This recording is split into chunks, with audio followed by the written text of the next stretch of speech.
Welcome to the Cleveland Browns Daily Fantasy Team Preview. I'm Jason Gilbo. With me is Russell Clay, taking a look at the Browns and kind of a newly shaped Browns team. And we were kind of joking around before. I mean, obviously, they've always kind of been they've been the laughing stock of the league for a long time now. But I don't know. It feels like something's changed in there. Okay, and it started with the draft. They brought in, thankfully, I think more NFL teams should do this. They brought in a baseball analytics guy, and I guarantee he just came in, set up his computer, set up his spreadsheets, and I was like, all right, you're listening to me. We're going with productive college players in the draft. We're trading out of the early picks, and he's really getting this team rolling. They brought in Hugh Jackson, who, if you listen to the Bengals preview, I'm a big fan of him. And they drafted Corey Coleman, who I'm a huge fan of. So I love where this team's going. I still think they're a year or two away, but they should provide some solid fantasy production this year. Yeah, definitely. I mean, I'm a fan of the Browns and the fact that they're going to be a good tournament team to target. Because I do think there is some upside there. I mean, obviously there's two backs who are fighting for snaps. You have, Corey Coleman, as you mentioned, big fan. I am as well. Great college wide receiver. I'm excited to see what he can do in the pros.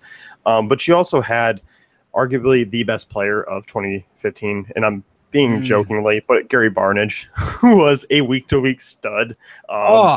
He was solid.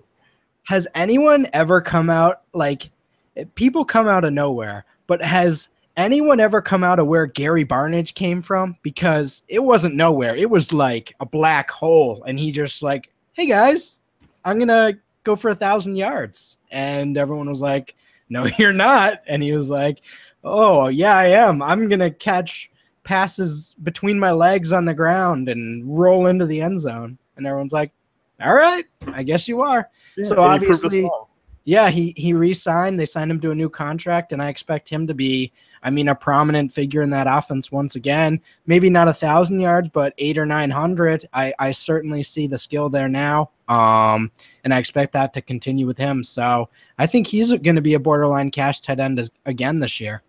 Yeah, certainly. I mean, you look at the targets for him last year, 123. I mean, very solid guy who was targeted on a week-to-week basis at a pretty friendly cash game level.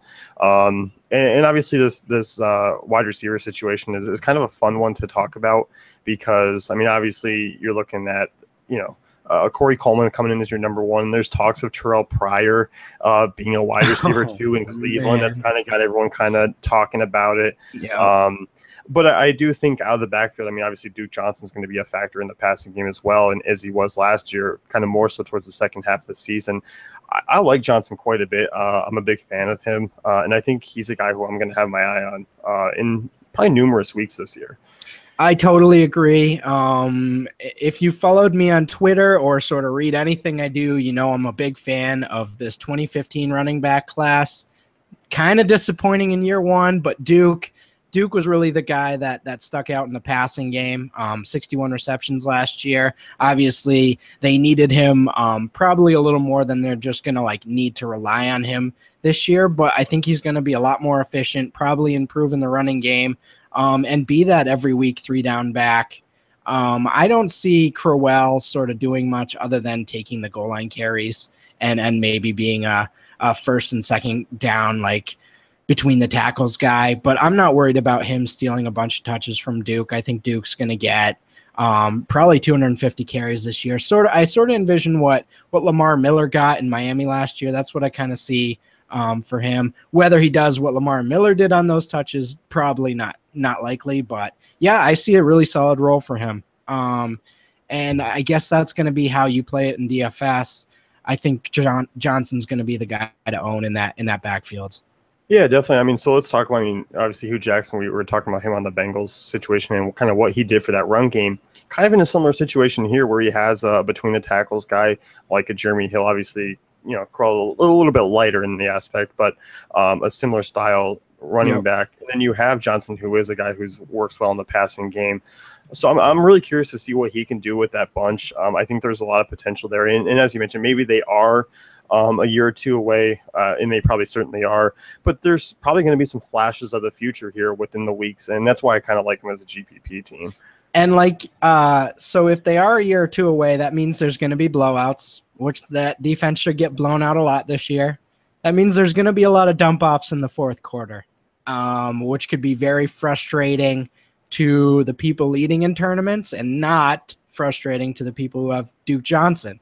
I mean, we saw that with Danny Woodhead and the Chargers last year, especially later in the season. Those guys are deadly when the teams get down and they're just dumping them off and the team's in prevent. So that's certainly a role Duke can play. Yeah, definitely. And I mean, we should talk about the quarterback situation as far as what that brings to the table.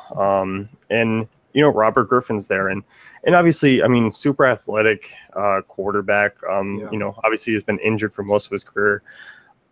I'm kind of curious to see how he does. I mean, there are some weapons around him where he can kind of maybe break out and not quite be a safe option, but a guy who does have upside. And again, these are real people. The situation in Washington really broke down. And whether you want to question Robert Griffin, RG3's ability as a football player, that's fine. But I mean, that was an awful situation to be in by the end there. And Kirk Cousins taking over and all that crap. So I think this is a new start for him. I don't think we really have seen what his potential is the last few years in Washington. Obviously has a potentially elite wide receiver in Corey Coleman on his team. And I mean, Josh Gordon's lurking with that potential reinstatement, potentially playing this year. I mean, at the very least, he's a great deep threat. Even if he's not what he was in 2013, I mean, he's still one of the most impressive receivers we've seen in a long time. So if he can get back, you got Corey Coleman there, you got Barnidge in the flat and the seam. I mean, that's some nice weapons that RG3 doesn't have to actually do everything. He can sort of just dump it off and have all his other weapons do the work. Yeah, definitely. And I think, looking at the Cleveland game flow here, and you talked about a defense that's likely to get blown out a ton this year. Just still, it's a piece where they're not quite there yet. It's something that needs to be worked on. So I do expect the running game to kind of take a backseat at week-to-week basis, especially because they're scheduled. They do face a ton of kind of high-profile offenses this year, and they're going to be in that situation where they're going to have to throw the ball a ton, which that's what you like. I mean, we saw that with Jacksonville last year. Their defense was really bad. I mean, you saw Bortles just throw a ton, and look how that turned out. And not quite that's going to be that same situation, but there is a possibility where you could see Coleman and Gordon, if he comes back, be a nice duo for Griffin and kind of see a lot of high upside games. I mean, obviously the floor is going to be low just because, it's not quite all there yet, the chemistry. But I don't know. I mean, I'm kind of looking at their matchups here. There's going to be some weeks where I'm definitely going to be taking some shots with the Browns. And I'm sure I'm just going to be like having that queasy Sunday morning stomach, like, oh my God, what did I do? Did I stack the Browns this week? What happened? What did I do? So there's going to be some weeks where we get really happy by playing the Browns, and then there's just going to be a poop on our doorstep some weeks where the ending stat line is going to be Corey Coleman, 3 catches, 23 yards, Josh Gordon, 1 catch, 30 yards, Robert Griffin, 12 for 28, 120 yards and 3 picks. There's going to be those weeks. It's just going to happen. But they are a great tournament play because of that. Yeah, certainly. And as far as, I mean, kind of looking at them as a whole, we've kind of mentioned it. It's just going to be GPP territory only. Yeah.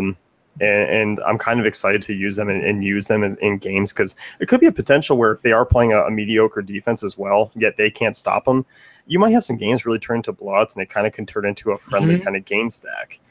And there's going to be a lot of games where everyone's going to be on the opposing team, and you can get some nice leverage on that by just stacking the Browns instead.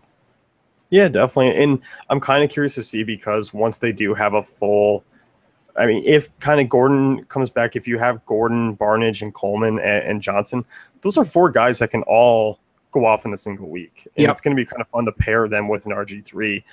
And you can kind of get some diversity. You can diversify your lineups already by using the Browns, but then even add more so to it. And truthfully, though, to win those big tournaments, you're going to need to hit something like that. Duke Johnson gets an 80-yard receiving touchdown randomly. That's what wins tournaments. So definitely keep that in mind. Yeah, certainly. Should be a fun year. I mean, even more so than last year for the Browns. I think there's a lot of potential there. Mm-hmm. So that's going to wrap it up with our Cleveland Browns breakdown. Be sure to check out the rest of our teams at dailyfantasycafe.com.